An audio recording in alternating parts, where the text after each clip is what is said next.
A quick guide with me, Rob Knight from Oracle Photographic, for using Snapseed, probably one of the best mobile editing platforms for both Android and iOS. Now, Snapseed was a very good option, fantastic software that's developed over the years and was actually that good. It was bought out by Google to integrate into their editing in their photos, and although eventually the Snapseed desktop version was discontinued, it still lives on the mobile device because it's such a powerful and popular tool.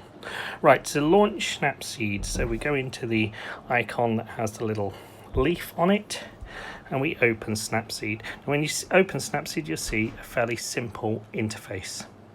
We've got the big plus in the middle that allows us to open a picture simply. We've got open in the top left, and we've got the settings option in the top right. Under settings, we can see things like save to Snapseed album, show large preview and library.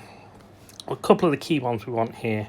Under image sizing, we want do not resize. We always want the best quality, and under format and quality, we always want JPEG 100%. So we want the best quality we can get from Snapseed.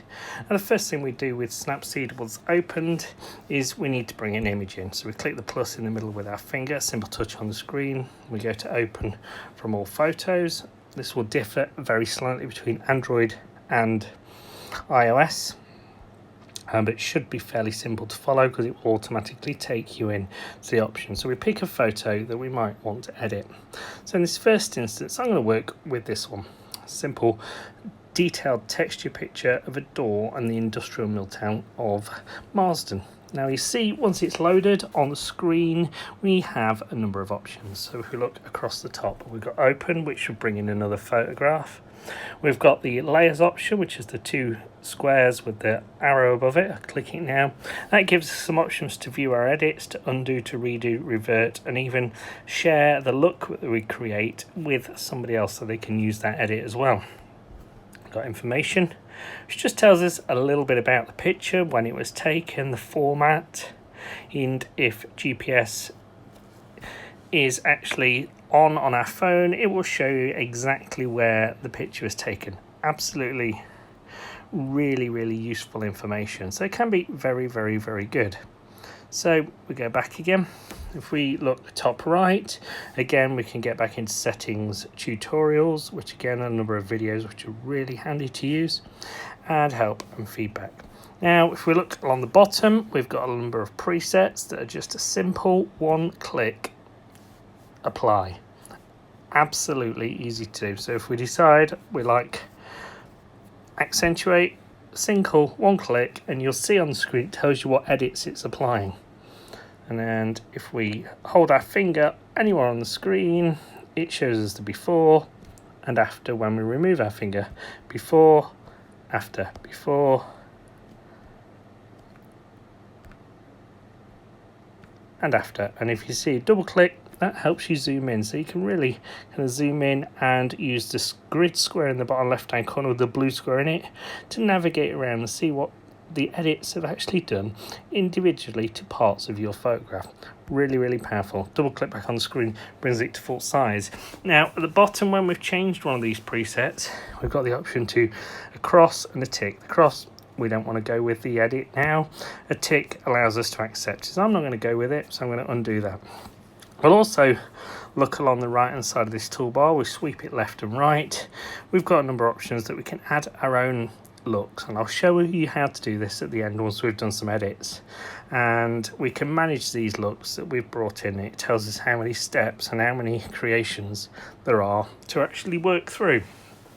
So the next thing we do, we look below that. So below looks, or below the little carousel of looks, where we've then got our titles, we've got looks, tools, and export. Now export's fairly common sense. That allows us to export the picture as a finished JPEG, export it with the edit so we can carry on, go back into our editing process. We can share direct to social media, and we can even open in, allows us to share it to another photo editing app such as PhotoFox, Arty, Lightroom, any number of apps that we might have on our phone. Really, really handy. The tools option is where all the magic happens. So this is where our individual editing capabilities all lie. And it's a simple, anything on the screen, we touch on the menu to bring up the other options. And tools is pretty simple. Most of these will be what you've seen if you've used Lightroom, Photoshop Elements, even a lot of the free tools such as Darktable, anything like that. And it's very, very simple. We simply click on the one we want to work with, takes us in. We're now into tune image. This allows us to deal with contrast, shadows, highlights, exposure, ambience and saturation. So this is the very, very basics of editing. And if we want to go through the options that we can work with, we simply light touch on the screen in the middle, and we literally move up and down, because this invokes the menu by touching the screen. And we go up and down. Up and down, we can see when we go up and down, we can select the one that we'd like to work with. So here I might decide I want to work with contrast. So we move it on to contrast, and now to complete the editing, if we look across the top, we've got a contrast bar. And you can see there's left and right, and that is as simple as the haptic interventions that we actually make with this software. We move left and right on the screen. So rather than the up and down to choose the menu option, if we move left on the screen, contrast decreases.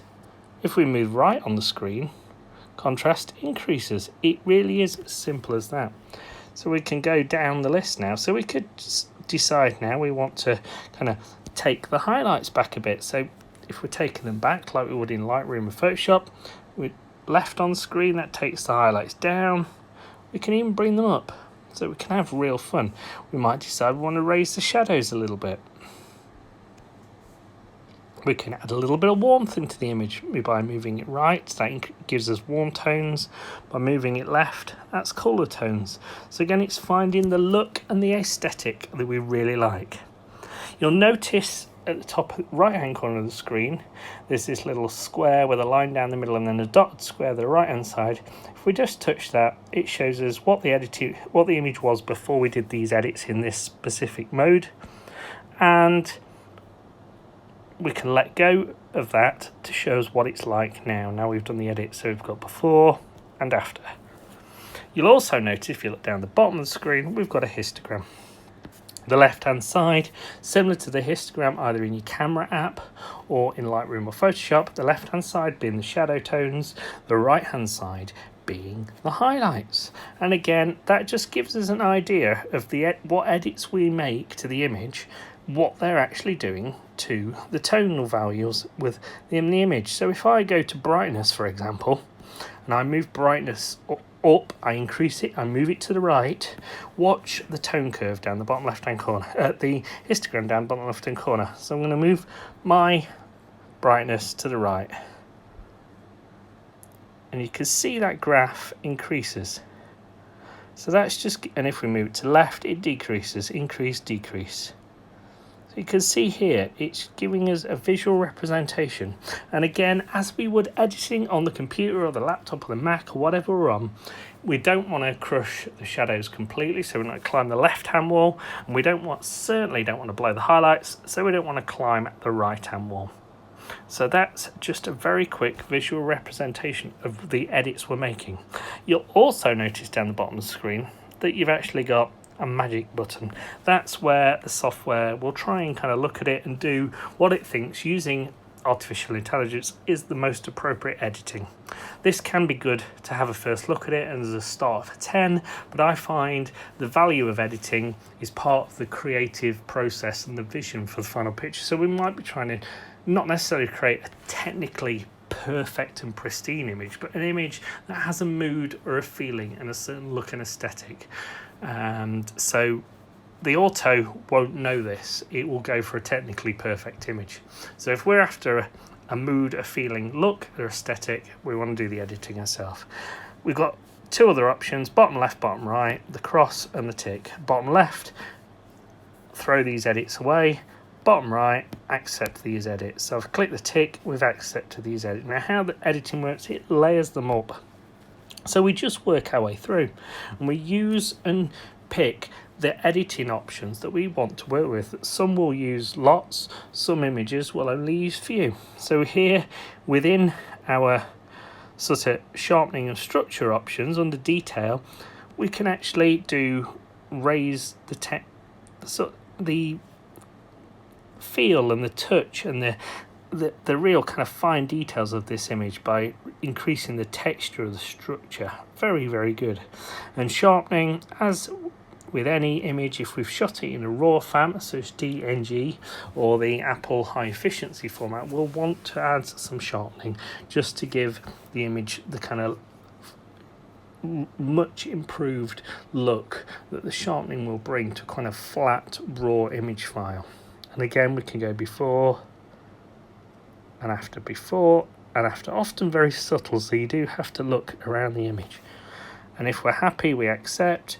And if we want to go back in and carry on with any edits, if we press the little thing at the bottom that shows like some sliders on bars, we can choose which one, just up and down, which option do we want to work with. Do we want sharpening to be increased? Do we want structure to be decreased? We can go back in and refine our edits. We tick to accept. And as a note now, if we go into our stack option, so that's the 3 squares on the top with the arrow, or 2 squares on the top with the arrow above them, we will see very simply that we can now undo edits, revert back to a previous look. We can QR the looks. That's very interesting. We can create a QR and we can save this look so somebody else can apply these edits to their own photographs. Or that's brilliant if you've made your images on an iPhone, or an Android, and you've been doing some edits while you've been out, and you think, oh, I could do with doing this on the tablet when I'm at home, bigger screen, more real estate to work with. So rather than having to remember what edits you did, if you find a look or an aesthetic that you like on the phone, if we go into our options here and QR look, we can create a QR look. What we do, we get our other device, we go into Snapseed, we go into Scan QR, and we hold the camera over this picture, and it will scan that QR code and it'll bring these edits into Snapseed on your other device. Absolutely fantastic, really worth playing with. So as we work through, we've got tune, image, details, which we looked at. We've got curves, which as you'd expect are fairly working with your tonal values and your tonal curve. And it's a very simple way of working. We literally touch on the screen and we can raise and fall, raise and fall.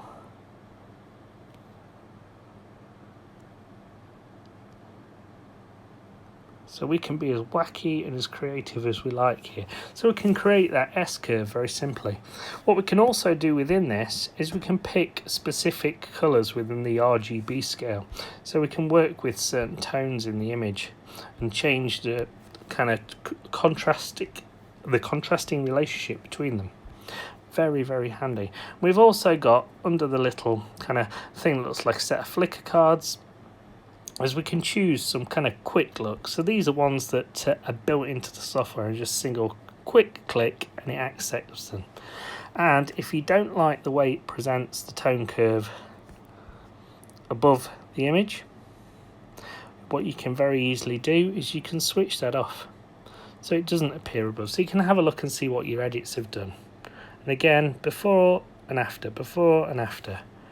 If we like it, we tick. The other thing we can do in this stack option at the top, 2 squares with the arrow, we can go and view our edits. And this is the power of Snapseed. We can step back through our edits. We can change them. We can edit the edits. We can delete a set of edits, and if we don't like them, we can remove them. So I can go back through the stack and just see what it looked like all the way through. I could go back in and say, actually, I wish I'd done a bit more on the details or more on the curves. I go into there, click the expand. Right, I go back in and re-edit the curves again. It is absolutely fantastic. And it does allow us some real power to kind of be very creative with our editing and be very, very refined, but keep returning if we decide we don't like something. It is really powerful. So we go back into tools again. We've got white balance. We've got crop, fairly common sense. We've got rotate. The auto rotate option is quite nice because what it'll do is it'll try and level the image up based on the lines and the shape within the image. So that's fantastic. They'll do a lot of the work for us.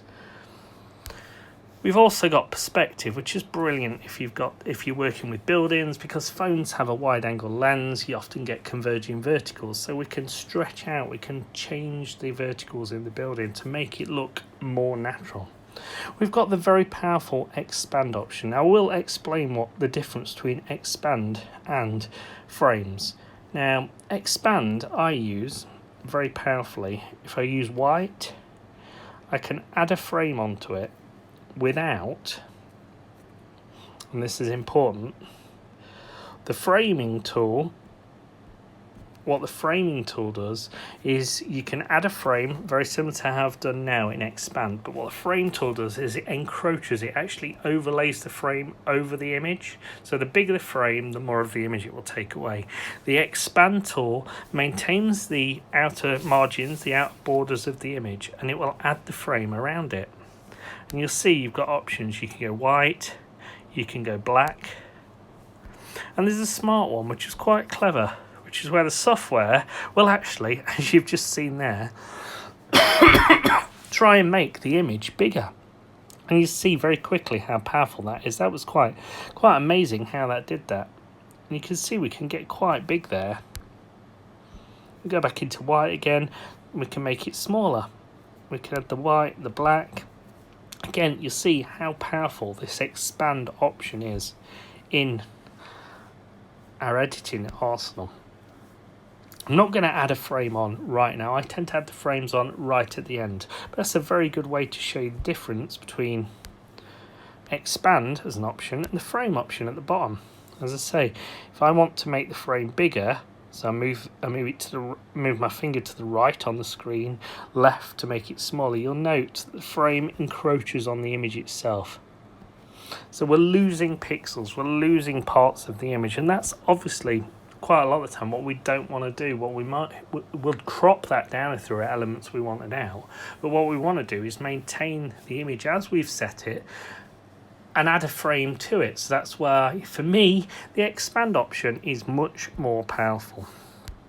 Beyond these, we've got selective editing, which again just allows us to pick a very specific area of the screen and work with that and do sort of edits on a very selective basis. Although I do find the selective editing to be one of the kind of hit and miss ones on the app. What I find works better than selective is brush. So brush allows us to go in and do edits very, very targeted. And in fact, rather than doing the edits across the whole image, we can paint them in. We can choose where we'd like them. And you'll notice along the bottom we've got dodge and burn. So that's raising the deepening and darkening of the image or brightening something up. We've got overall exposure, we've got temperature, and we've got colour saturation. What we might decide, for example, in this instance, that I want to raise the saturation of these yellow tones down this side. And it's very simple. I just paint on here, and I go up the side a little bit and across the top. So I try and paint on very carefully where the yellow tones were. And it's good to see where we've just worked. So if we click on the little eye option at the bottom, it shows us a mask of where we've painted. And again, we can paint a bit more on if we decide we need more or less. What's great, if you've actually put some on and you don't want part of it there, we can go into Eraser and we can paint the mask off in certain places. Really, really handy. This allows us to be very, very refined, and it is really, really powerful indeed. So definitely worth getting to grips with how this brush tool works and how targeted it allows us to be with our edits on the screen. Back into tools again. So we've got healing. Healing is brilliant. So if there might be something in the image that we don't like, we can actually work very, very simply and take something away. So on this image, for example, I might look in the bottom. I might decide this little white kind of bit of chipped paint actually is a bit distracting, and can I get rid of it? So the first thing I'm going to do is I'm going to pinch and zoom with 2 fingers to zoom in. You'll see as soon as I start pinching and zooming, it invokes the kind of the grid square down the bottom left, where we can move it around by picking the blue square and choosing where we want to be. So that's very, very refined. We can really zoom in quite a way. Now what I'm going to do is I'm going to try and take away these big bright white squares. So whilst we're in this healing tool, I am literally touch the screen, I just paint over, as we do with the content aware tool in Lightroom, the bits that I want to lose. And you'll see that the software does a fantastic job. Double tap on the screen again, it zooms me back out. Now, you'll see that the software has done a fantastic job of doing this edit for me whilst I was working. I didn't have to be very refined. You don't have to be massively dexterous with your fingers. I could decide I want to go back in, and I might decide, oh, you have to be careful because sometimes it does a bit of something you don't want it to do. What I might decide here is actually, these little white bits here on the rim, I want rid of those. Quick touch, zoom back out again. You can see it's done that editing for me very quickly and very smartly. This is where we're using the power of the software to make our life as photographers easier. We click the tick to accept. I'll go back into the options again. I might want to change the perspective slightly. So I might want to kind of try and straighten this up a bit so it actually kind of looks pretty straight and gives us a nice straight line. And you can see very quickly how easy it is to work with that option. We can bring the right in a bit, just straighten the other lines up. Again, gives us some symmetry. And you can see very, very quickly there that we've had to do very little real tricky intervention. And this is the brilliance of Snapseed in that sense, that it's haptic. Whatever you do on screen with your fingers, whether it be on a phone or a tablet, it gives you that quick visualization. If you don't like something, we go back through the edits, and we can go back again. We can take things away. We can take edits on. We can refine them. We can be really, really, really targeted on what we've done. Now, what we can do beyond that, we can look at the other options. We've got HDRscape. That's almost a set of presets that work with kind of the highlights the shadows, the tonal contrast, and gives us a real kind of HDR look. We've got Glamour Glow, which is great for portraits, softens the skin tones and things like that. Tonal contrast, great for bringing details out. Drama, great for adding kind of, as it suggests, drama to skies and things. Vintage, a set of presets that we can just use, overlay a slight colour on the overall image. A bit like kind of the split toning and that some photographers favour. And again, it can be great if we're working with something that's quite stylized. And you'll notice down the bottom here when we've chosen some, so we've chosen kind of preset number 6, we can touch the little sliders so we can play with the actual strengths and the actual editing amounts of different parts of that preset. And we can go back and choose another preset. We can also choose the kind of the strength and the blurriness. So we can create a bit of a blurriness around the outside of the screen. Again, we can tick to accept. So that's how a lot of these lower options work. They're presets that we can change. They get us somewhere, they get us a look, an aesthetic, and we go in and do whatever else we would like. Now, some of them are real fun because as well as having the obvious things we can work with, there's a little kind of button which is 2 crosses, which basically randomizes, and we can, if we're feeling a bit short on inspiration and got to a point where we're not sure where we're going with the edit, we can just click through and think, what's the phone going to suggest? And it's going to just randomize the choices and give us a number of different aesthetics. And look, if we found one we like, we click tick. I'm not going to use any of these. I'm quite happy with where we are at the moment. So beyond that, we've got things like grunge, which have textures and tones. So here we can use a randomized option to kind of be quite stylized with our image. We can edit the actual specific parts of that preset, and we can, using the the grid square down the right, we can change the texture, the overlays in the back of the image. So again, really fun, and allows us to kind of work with the image. So we can, again, top right, before, holding on the screen, after, before, after. If we like it, we tick yes. If we don't, we click the cross. So easy.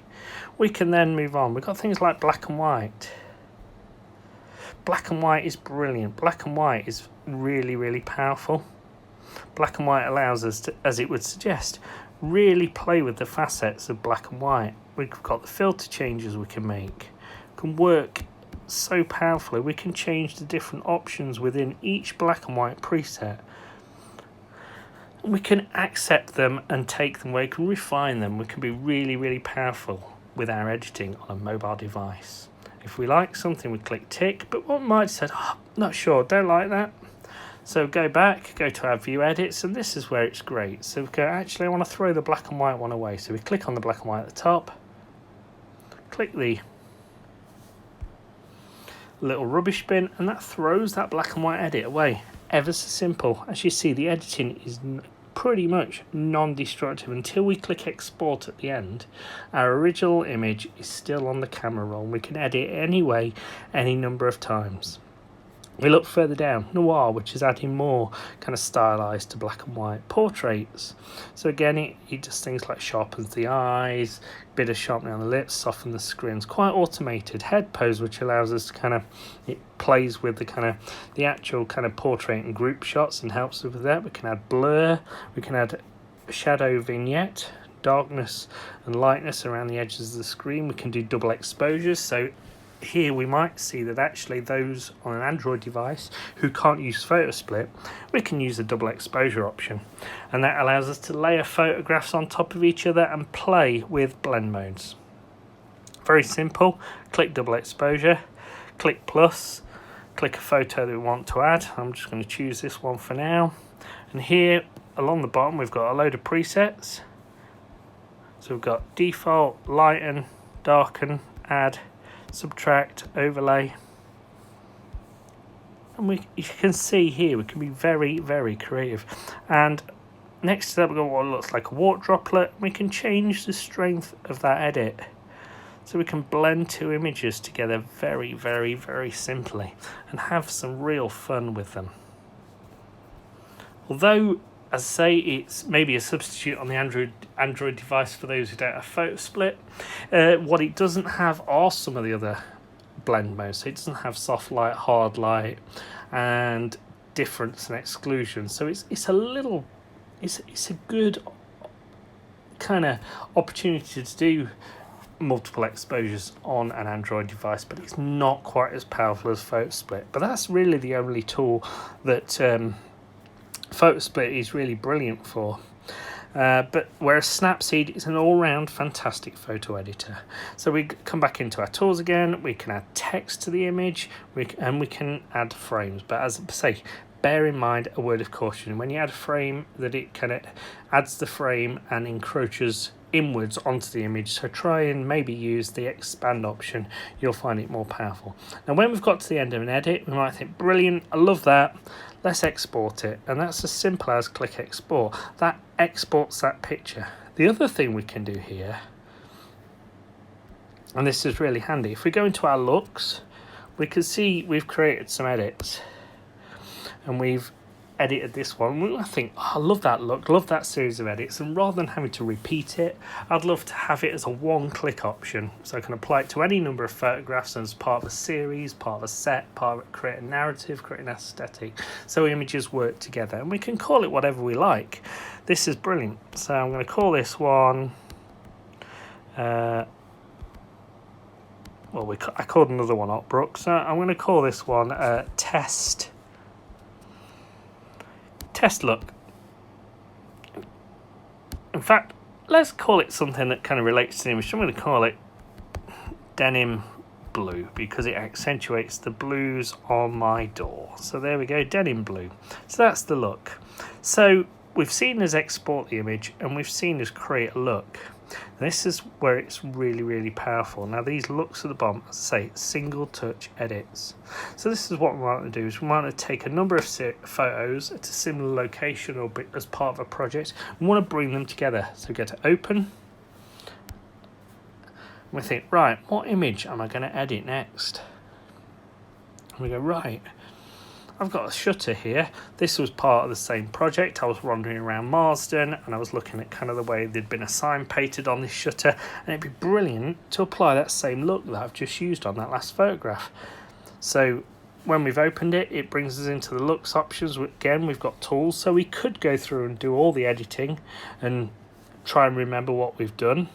But actually, why? If we've created a look, let's make it simple. So we're going to looks, scroll all the way to the right hand side, and there's our denim blue look. One click, boom, it's edited that photo to create the look and feel of the photo that we created previously. Boom, export, and we very, very quickly see here that once we've done a bit of editing and found a look we like, if we create these presets, we can use them time and time again, quicker and quicker. So it makes that editing much more quicker, much more efficient, and we can actually, as with all photography, enjoy the process of taking the picture, being creative and having fun and relaxing. So that's been Snapseed at a very high level. It's available for Android and iPhone. Please do, it probably should be your best and most kind of resilient camera app that you should have. It's free, it's brilliant, that's free. I don't think there are any more powerful free apps for any platform. So please do download Snapseed. Have fun, play with it, create your images and see what it will do for you. And it'd be great, actually share some images. I'm on Twitter at RKPhotographic. It'd be great to see some of your creations with Snapseed. Thank you very much.